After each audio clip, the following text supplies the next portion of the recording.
या नहीं। कारण जब तक मन और इंद्रियों पर पूरा अधिकार नहीं हो जाता तब तक परमात्मा की प्राप्ति बहुत दूर है।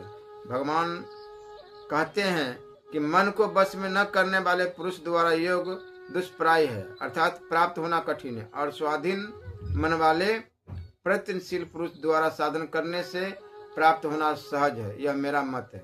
अतः साधक को सबसे पहले मन को अपने अधीन शुद्ध और एकाग्र बनाना चाहिए। इसके लिए शास्त्रों में प्रधानतः 2 उपाय बतलाए गए हैं, अभ्यास और वैराग्य।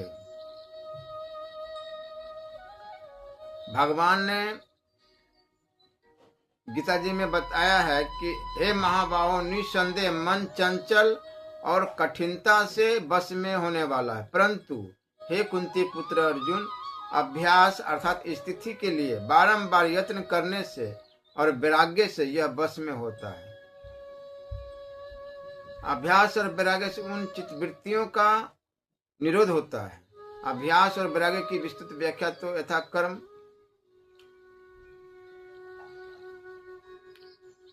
किसी भी ग्रंथ में देखना चाहिए या संतों के मुख से सुनना चाहिए, परंतु भगवान ने अभ्यास का स्वरूप मुख्यतया इस प्रकार बतलाया है। यह स्थिर न रहने वाला और चंचल मन जिस कारण से सांसारिक पदार्थों में विचरता है, उससे रुक कर बारंबार परमात्मा में ही निरोध करे। वैराग्य के संबंध में भगवान ने कहा है कि जो इंद्रिय तथा विषयों के संयोग से उत्पन्न होने वाले सब भोग है, यद्यपि विषय पुरुषों को सुख रूप भासते है तो भी निस्संदेह दुख के ही हेतु है और आदि अंत वाले अर्थात अनित्य है। इसलिए ये हे अर्जुन, बुद्धिमान विवेकी पुरुष उसमें नहीं रमता। इस प्रकार अभ्यास वैराग्य से मन को शुद्ध, अपने अधीन, एकाग्र और वैराग्य संपन्न बनाकर भगवान के स्वरूप में निरंतर अचल स्थिर कर देने के लिए ध्यान का साधन करना चाहिए। जैसे श्री भगवान ने कहा है